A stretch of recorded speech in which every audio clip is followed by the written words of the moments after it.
in a very big corporation, hundreds of thousands of people, where you're helping the business win Yeah.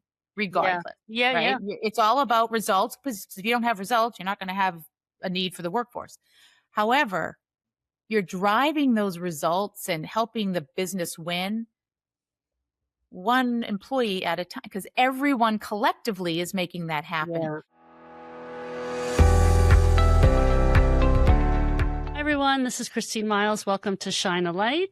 Today, I'm joined by Eileen MacDonald Cooke, a talent management learning development leader who has helped a lot of big companies grow their employees and their leadership in a smart and practical way. You've led learning and talent programs places like Amtrak, CVS Health, Mhm. not supporting hundreds, but hundreds of thousands of workers, big, big workforces, Yeah. Yeah. from frontline teams to senior leaders. You have a real gift for taking complicated business goals and turning them into clear, useful learning experiences. I like this, that actually make work better for people every day. Imagine that. Employees can see and feel. This is part of why I want to talk to you, because they can Okay. feel and see the impact of their learning in their day-to-day work. Seeing and feeling, I think, are two. So welcome. Thank you. So Thank you nice so to much. have you here. And, but I just think that's so important because this learning and development is one way that we take care of employees from my 100%. perspective. And Yes. if they're feeling seen and they're seeing, that means that they're translating the impact into what work feels like for them, not just something they have to check the box Mhm. and do because their employee said. It makes such a difference, doesn't it? It it only not only makes a difference for the employee, but most of the people, particularly in our front lines, those who are facing our customers and clients, True point. right? Yeah, yeah, So if there's anyone that you want feeling equipped and engaged and seen, it's that group of amazing people because they'll turn that and make our customers and our clients and whatever feel that way yeah. as well. Yeah, they can. You can really only serve as well as the people that are serving them, right? And how Yes. they're feeling. Yeah, Mhm.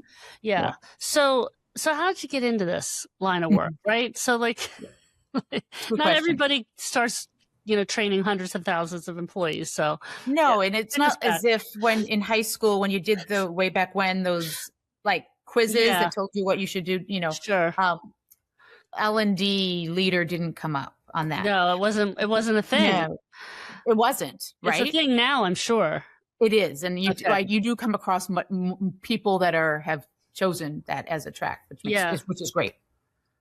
But it kind of all goes back to the fact that when I was heading into university, I wanted to be a social worker. I was Mm, going to save the world. I'm sorry. Let me just say that as someone who did that work, having it's so needed, but it's such a hard line of work. 100%. And so my father, knowing this, said, you can always do something along those lines, but I Oh, want you to get a degree in something else." he was And it smart. wasn't so much a request as it was that is Statement. what you will do. He was paying So, the bill. there you go. So I ended up getting a degree in secondary education because I could still Okay. save the world, Yeah.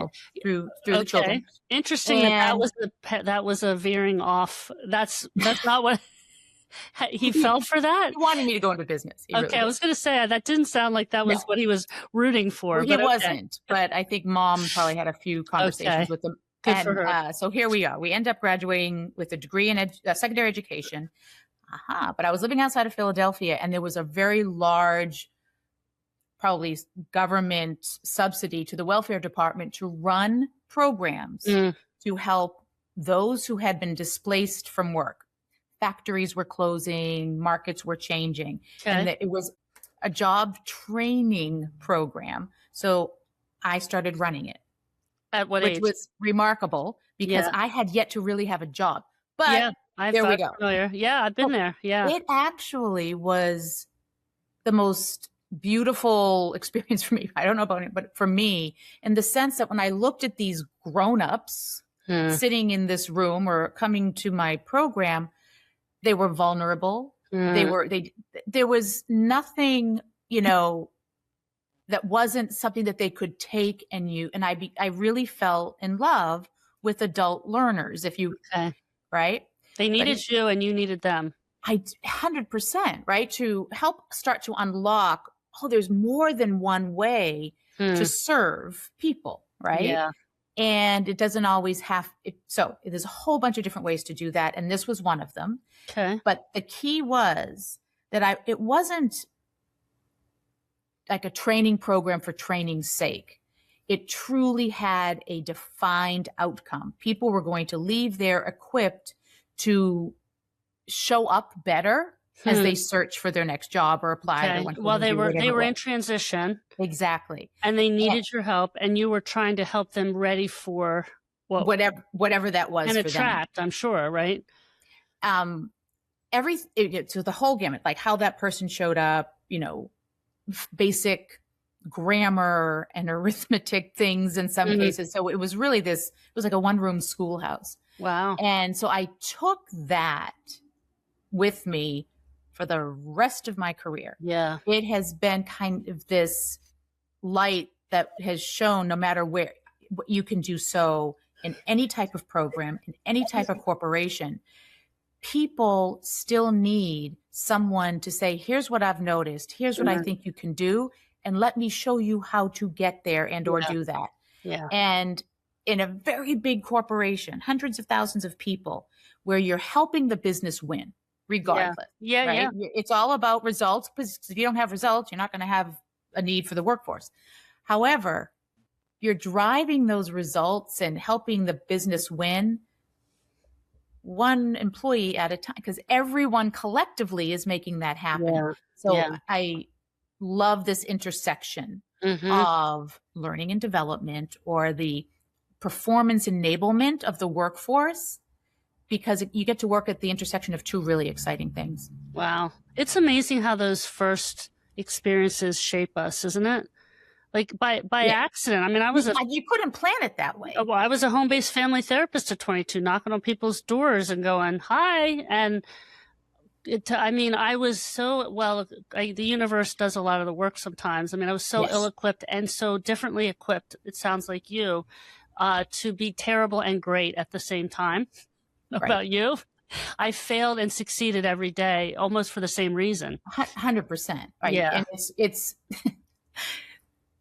when you have no experience and you're just doing the best you can with what's in front of you, your fingers crossed and you're hoping that and how much of getting yourself comfortable with looking at what's happening, understanding who's there, and making decisions in order to take steps. Well, that's what that's what you still do as a leader today. Not every leader does that, Eileen. Let's just be honest. That's part of why we're here, isn't it? I mean, Yeah. What I heard from that story that you just shared is that you leaned into understanding their world, and that's how you gave them practical ways and how-tos. Most people are lost not because they're not capable, because they don't know how, right? And if you give them the map, which is what you described, you provided a map to here's how you get there. Right. Not everybody's going to make it, obviously. Right. No. But if you understand that, what's the gap, then you're a lot easier to get there. So leading with that understanding, again, is something that I wholeheartedly believe is the missing link to, at least it's not the entire solution, but it is a lot of the root cause. Oh, and you said it beautifully. It's that almost that humility that we have to bring every single day to saying, I probably get it 30%. Right. Right. Or even on a good day. And what can I listen for and look for so that I can use that 30% to help them in the way that they need, or that needs to be helped.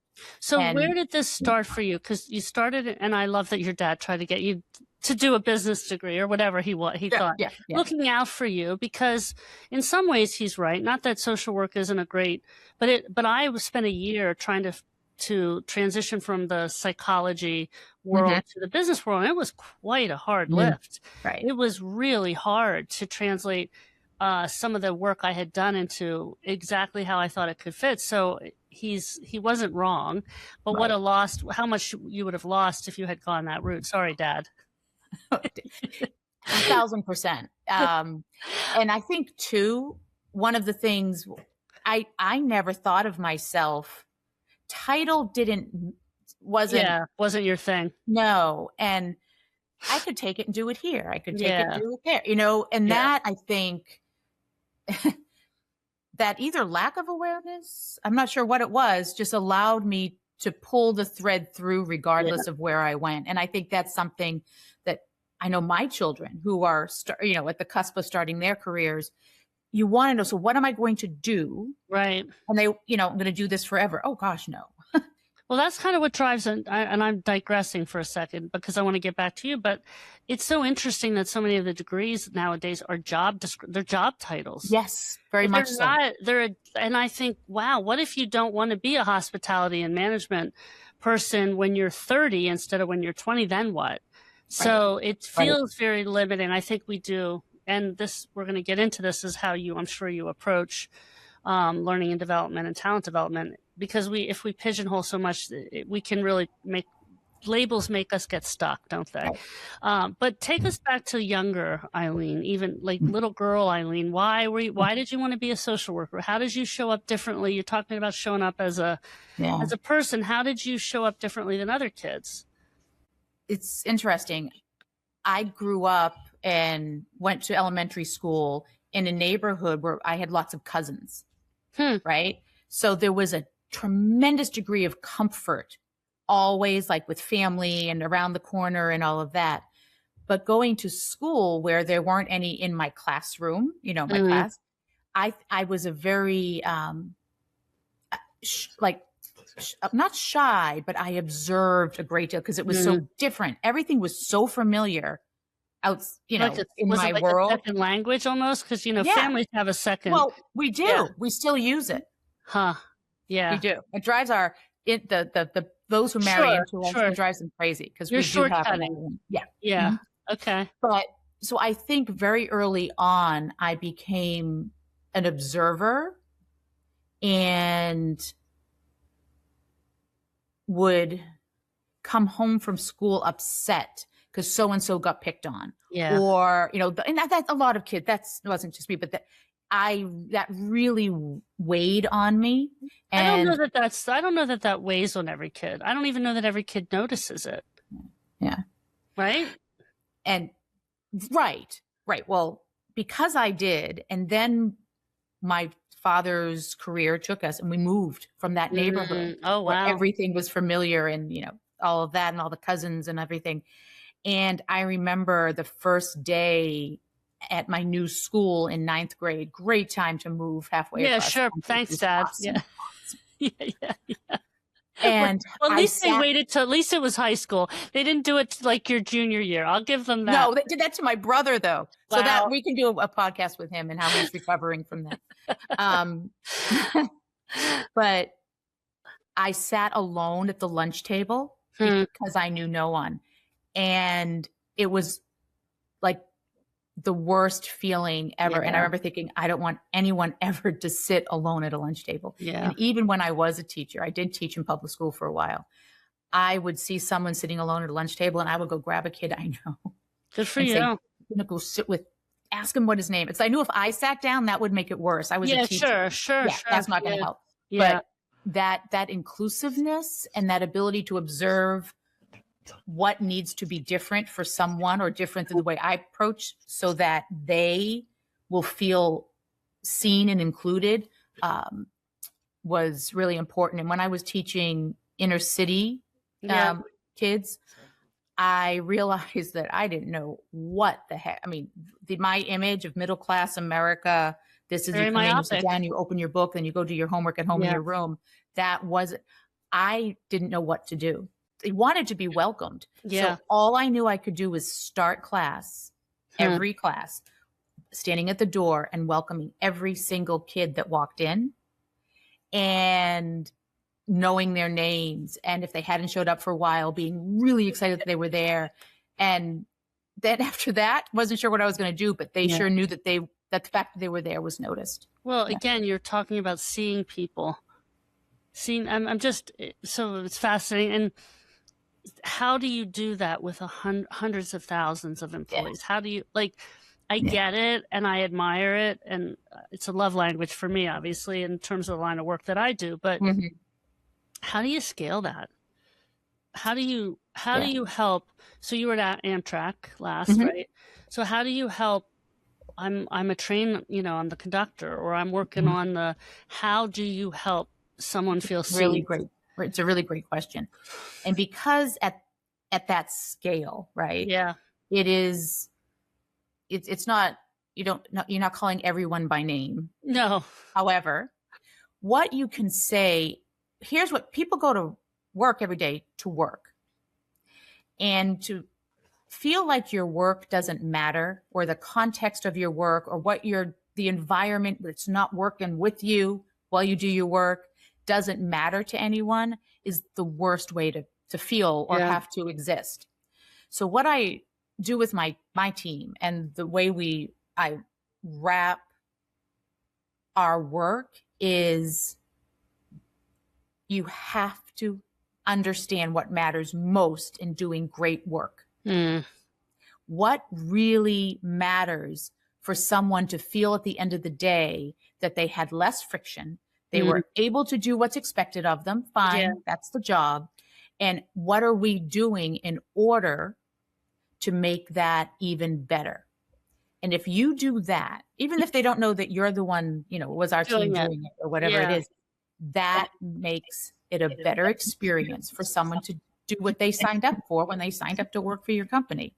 And I picture what comes to my mind when I say this are often the deskless workers, Yeah. those who are very much Yeah. frontline, who are not sitting in an office, who are customer facing, highly complicated task based work, Yeah. where the complications in the environment and the degree to which tools and time are often not on their side, Sure. that they're minimal. What can we do there in order to help them do great work, and then ultimately feel great about their day, go out the door and treat people the way you do after you have a good day of work? So you're again talking about understanding their world to the extent that 100%. even without knowing their name, they feel like they've had a conversation with you. They've had a conversation with someone The or collective something, you, the the team. collective you, in a way that understands what's causing it, Yeah. what makes it great or what makes it hard, and Yeah. we're working to minimize the hard. So if you can do that for hundreds of thousands of employees, leaders can do that for 5 or 10. Yes. Or Yes. this is like not it's such a simple, I didn't say easy, but simple solution to spend time understanding before you solve problems, isn't it? It's the only way to solve the problem. You might be solving or doing something else, but you're not going to solve the problem. Now, here's where you have to care that that's the problem. Wait, what? Tell me more.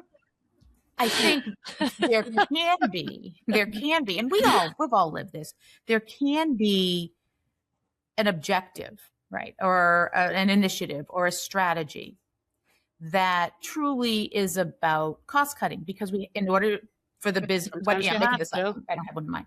But in order for us to be viable, we have to do this. Sure. And that means whatever that means. From no more travel, no more overtime, all the things that you have to do in order to bring that down. And that causes challenges and frictions, for friction on the job.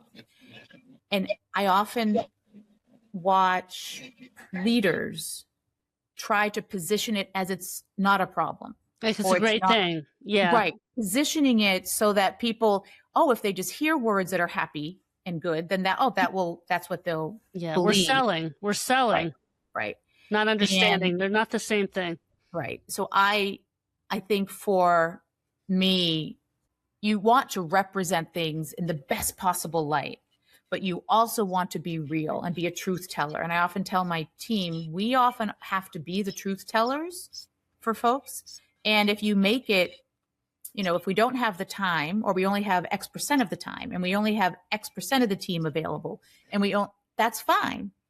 here's what you can expect from a performance standpoint. Yeah. There's diminishing returns, and we were looking for, 95% X. No, we're really going to get 75%. Yeah. We good? Yeah. Yeah. Yeah. I just think sometimes like what you're saying is, I just tell people like, this is going to suck for a while. Yeah. But this is but we're going to come together and we're going to figure it out. Right. Not here's something that you just are supposed to love it. Like sometimes it's just hard to cut resources but if you acknowledge the feelings of what that does, don't you think it doesn't create the anarchy that everybody thinks it's going to create? It's really interesting that you say that, because you're 100% right. People don't have to agree, but most people are reasonable. And if you give them a reasonable, context, you're going to go, well, yeah, they're going to have emotion. Yeah. But that tempers once you start living, and people carry on. Yeah. But you're 100% right. It's just what I mean, the human nature, and I talk about this too, just wanting to cheer everybody up and talk them out of pain instead of helping people live through pain, because sometimes that's collectively what we have to do. So this is the leadership muscle that I think is so hard. It's so counterintuitive, and I'm going to say it's not everybody's fault, because we're really not taught this. We're not taught this is where your social work mindset and your propensity to go into that world gives you a different lens of that most people don't. If you had gone to business, the route, I'm serious, in a way, you're still who you are. And I wonder how much of that you get talked out of. Yeah. Yeah. Right? It's interesting, because accomplishing something on paper and then accomplishing something through human beings, getting them collectively to move and do in a certain direction, they have to, like, the paper has to be directionally correct. Sure. But until you have lived trying to execute that in a very human environment, to me, it's like it doesn't work. No, it's not the same. It's not the same. Yeah. You live in this in terms of what you're training managers to do all the time and every day at scale, is that we reward people knowing and having answers rather than looking for the root cause and understanding to a greater extent, don't we? Yes. And the root cause is messy, and it's the root causes, right? Yeah. And getting someone to join you in that root cause requires we have to get up, we have to walk, we have to go to a new place and look at new things than we have been. And if you haven't been doing that already, it feels quite daunting. Yeah. And it's also, it's kind of scary. I had a salesperson at a large technology company that I will not name, just out of confidentiality. But they had some messy problems at one time. And one of the sales guys was like, when they go out to customer meetings talking about your customer facing, I said, do you ask your customer how that makes you feel? And he's like, I'm afraid to turn that faucet on. Because if I do, I know that I don't know how to turn that faucet off, because this customer, they feel a lot of things right now because it was a really messy time historically. Right. And that's the fear, I think, sometimes, is if we start down the path, how will we ever shift off of the negative onto the positive? But I go, if you don't gut the wound, if you don't get all that out of there, it festers.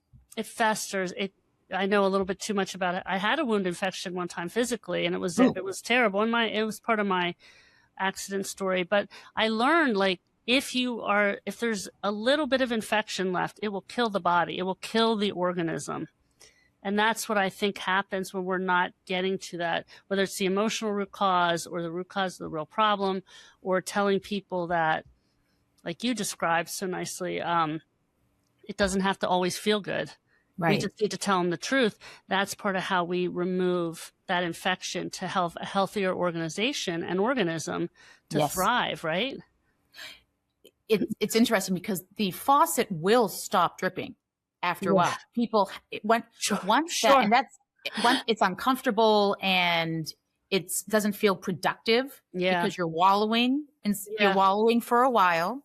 Yeah. But then once someone feels or believes they've been heard, they can put it aside. Yeah. Right? They exhaust them versus fighting it. It's so counterintuitive, though. I'm sure. Is there an instance where you saw that play out with one of your teams, or Yes, ish. You and I alluded to it before we, started speaking here formally, but there was a big shift in DE&I wording and programming and whatnot over the last year and a half, or whatever it is.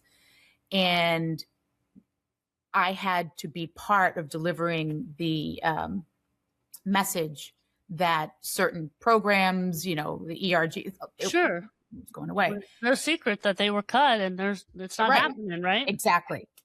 And to look, looking at the team folks as I was delivering this message and seeing tears in people's eyes, because it was like I was saying things that didn't make sense. How can this be the case, right? And knowing that people, when you feel sad and afraid or startled, you don't behave your best, right? No. And so I did this on a town hall. Ultimately on a town hall, and the chat, right? Was my team's like, oh, we shouldn't let them ask what. I'm like, no, let it out, and I will address those that I can, and those that I can't say, I can't make it better, because I knew that there were, some people like, well, I can't work in a place, there's everything, right? We had all kinds of reactions, and they don't leave, and all of that, but it was such an emotional thing that we needed to allow people to have that, what they felt, seen very visibly. And, it was messy.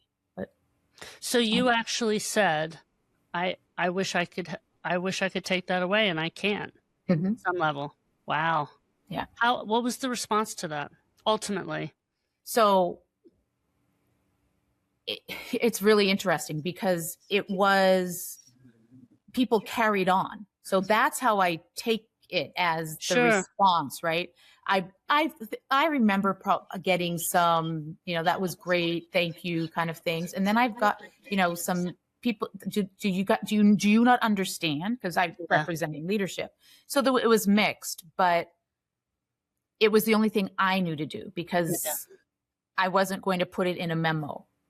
Yeah. Yeah. And own it. Right.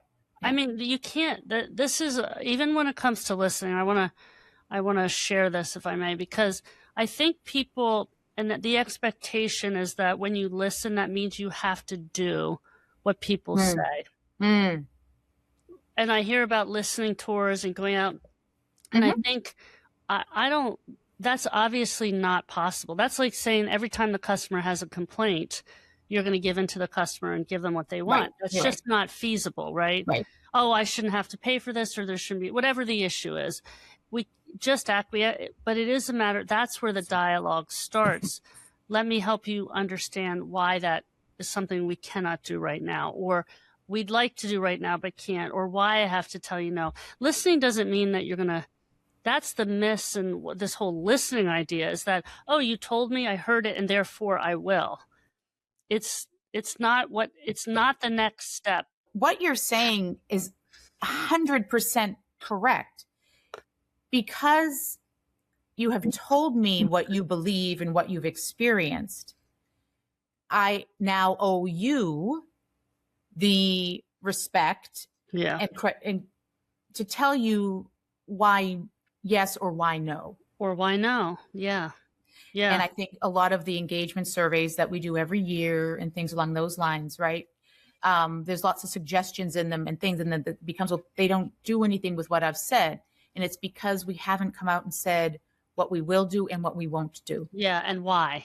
And why. And why. Right. Yeah. And why. Yeah. Well, isn't that true even in our relationships? Like, Mm, I want to tell you what is important to me, and maybe I can meet that need and maybe I can't, but that's the dialogue. That's where right. it begins. It's not where it ends. Like, unless you're overstepping a boundary or something, then that's a different matter. But I do think there's just such a misnomer about what it means and defining what listening is actually from both the employee to the management level. That, 100%. yeah, it's really different than what we assume it is. Yeah, it's a little tongue in cheek, but in learning and development, we're always, well, every function gets feedback. So what am I saying? But feedback. Yeah. And, the idea that I would say is feedback is a gift. And sometimes we return our gifts and sometimes we don't use them. Yeah, sure. Well, that might be the difference between feedback and criticism, right? Because they are different. Yes. Criticism has judgment to it, right? I mean, right. yeah. So, Yeah. so what do you think? Talk more about the frontline workers that you've served that have these non-traditional environments, because we're all living in less traditional environments than we used to. But I look when you talk about people like at CVS and different places where they really don't have a traditional office. We take so much for granted. So how do you meet those needs? It's interesting because in corporate learning and development, my craft, if you will, at this point in time, everything is seen through the lens of a corporate environment. Yeah. Where most of our people aren't working in that typical corporate environment. So when you think of professional development or even, training, if you create these wonderful journeys, if you do these things and you try these things, and will get you closer to maybe that next role. Yeah. Well, most of our frontline workers don't have time to do that. They're scheduled. Yeah. Right. Their digital, whatever it might be, their digital device isn't designed for those types of experiences. So what I've challenged my team with and myself with is to think about what can we design, what can we bring to their environment, not the corporate environment, to the way that they work, in order that they have access or it seems more relevant to where they are and where they may want to go. Yeah. So let's take job training out of it, because you have to train someone to do the job. Sure. That's done. But then this idea of continuous learning or a culture of learning and things along those lines, that is very corporate speak. And it targets those who can attend a learning event at some time and place. Sure. So I like to position it as, no, people show up every day, or most of the people in our organizations that have large frontline workforce show up every day to do some work. They have to perform a job. So let's have a culture of performance that actually gives some time and space to refine and to get even better, whatever that might mean for the individual or that particular role. So you design things very differently. They're not a week away. They're not even a day. There's a series of things that can take place at off times. And you also fight the battle for money set aside. Yeah, I got to put your money where, your money where your mouth is, right? And if we really want to be a learning organization, I like to call it a performance organization, a learning organization, then that learning takes time. Time costs money. Yeah. Period. This is the biggest obstacle, in my opinion, towards getting an organization to really be a learning and performance organization. Is the resource of time is the biggest obstacle. And that means whether that's a 15 to 20 minute lesson, or that's an in-person workshop, and it's the short versus the long-term gains, isn't it? So, I mean, I had 52 training days in my home-based therapy job, and I was there for a year and a half. Yeah. Wow. Yeah. They did an inordinate, it was a pilot program. It's still in operation today. We had in-person training. And so did that make us more effective or less effective? You know, I couldn't have done it without that kind of Exactly. oversight. So I'm not saying that's on the more extreme end, but make the case for leadership, whether that's a company of 10 or 10,000, make the case, or don't make the case for that matter, as to why we should invest like this. Mm-hmm. Because I don't know it's happening when it should be or could be. No, I don't believe it is in most situations, because when you think about the frontline workforce and the amount of time that it requires to actually give people whatever we deem is the right amount of time, Sure. it is a tremendous investment.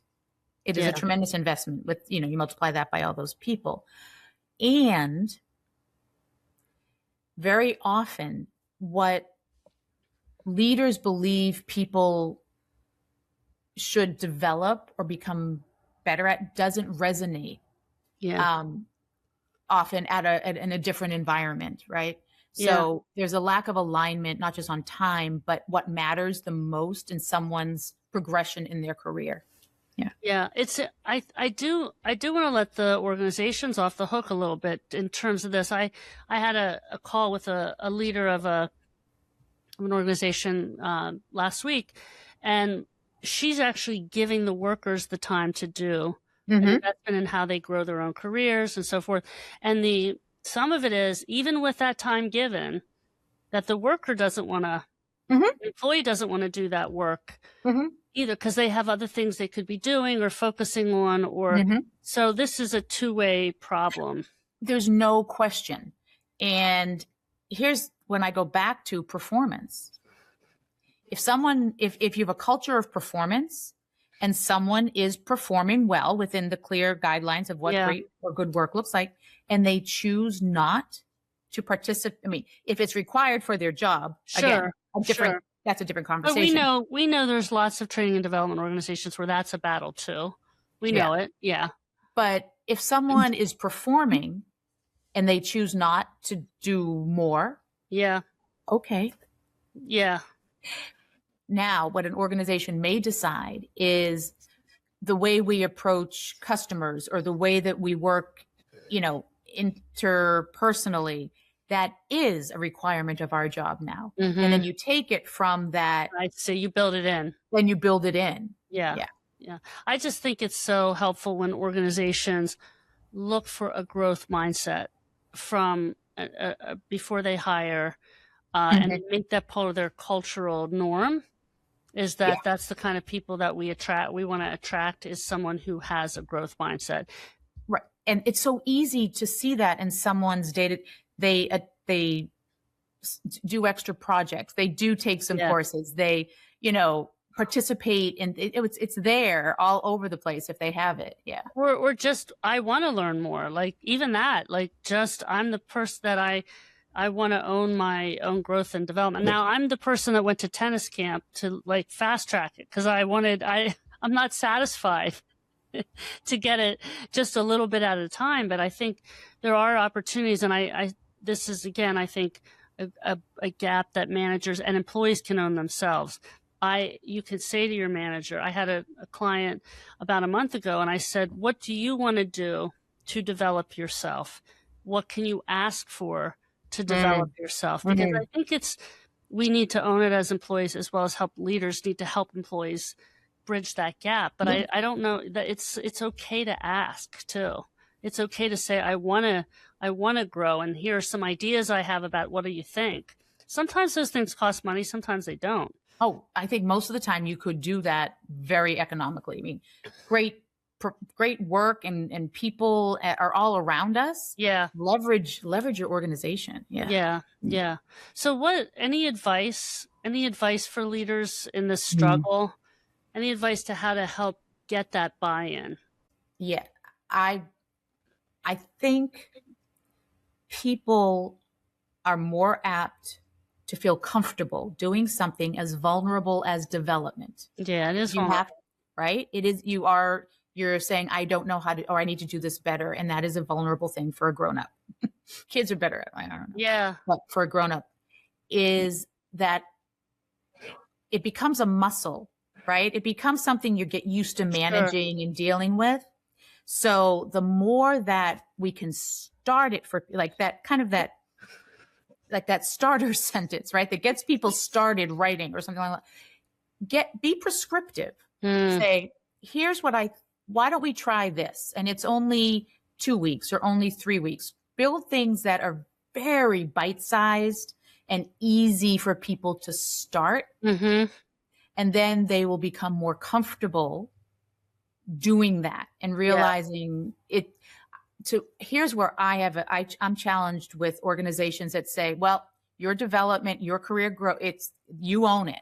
Like, it's a partnership. It is a partnership. And it's a definite partnership. And I believe the organization has to make it really super easy for people to get started. Yeah. And once you get that momentum and you're seeing the benefit of it, then you're off. It makes so much sense. It makes so much sense.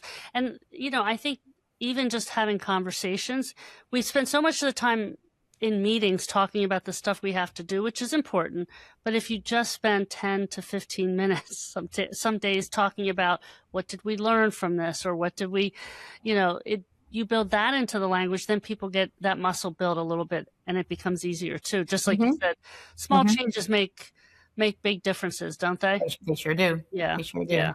So, so what are you up to these days? You were at Amtrak and now I am looking for another organization that is in some sort of a real pivotal moment and realize that the workforce, big, small, up and down, is key to this. And they want to leverage talent and learning and development as a key lever in this transformation they're on. You like to solve the bigger problem. You don't need something that's already in good shape. You're looking for somebody who, what fun would that be?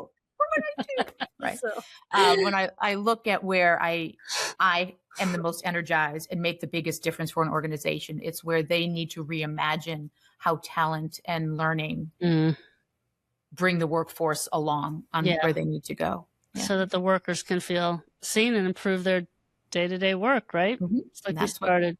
It's so nice to have you here. Thank you for helping us get into the world of what this looks like and learning and growing and what it means. I mean, again, I didn't set you up to this, but I just do appreciate that your lens has been from such an early age to seek to understand, to see people that way. It's just and again, you've done it at such scale, but I think so many people listening, it's just about how we interact with whomever we're interacting with and what impact that has and how much more often you'll solve the right problem. So I really appreciate it. So, and how can people find you, Eileen? LinkedIn, Eileen MacDonald Cooke on LinkedIn. And please reach out. And if you just want to talk about what you're trying to solve, I'd love to just brainstorm with anyone about it. Always. That's such a nice invitation. And it's MacDonald, not McDonald. It's MAC, not the hamburger and French fries. I'm not the hamburger. I am the farmer, Old MacDonald. Oh, well said. That's like a school teacher right there. I love it. Where I am. I love it. So, well, it's so great to know you. Thank you for being on today. And thank you for my listeners for another episode and joining us on Shine a Light. And we'll see you next time. Thank you so much, Eileen.